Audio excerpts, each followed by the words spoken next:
இயேசுவில் அன்புக்குரியவர்களே, இயேசுவின் பார்வையில் பேறு பெற்றவர்கள் யார் என்பதை இன்றைய நற்செய்தி வாசகமானது நமக்கு தெளிவுபடுத்துகின்றது.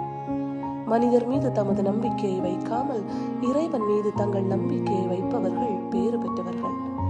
இவர்கள் தங்கள் வாழ்வில் எதை குறித்தும் கவலை கொள்ளாமல் தங்கள் நம்பிக்கை அனைத்தையும் இறைவன் மீது ஆழமாய் கொண்டவர்கள். மனிதர் மீது நம்பிக்கை வைப்பவர்கள் தன்னை படைத்தவரை நம்பாது, அவரின் இறை பராமரிப்பை நம்பாது அவரை ஒதுக்குவதற்கு இணையாகும். மனிதர்கள் கைவிடலாம், ஆனால் இறைவன் ஒருபோதும் நம்மை கைவிடார். திருப்பாடல் ஆசிரியர் மிக தெளிவாய் கூறுவது போல, மனிதர் மீது நம்பிக்கை வைப்பதை விட ஆண்டவர் மீது நம்பிக்கை வைப்பதே மேல்.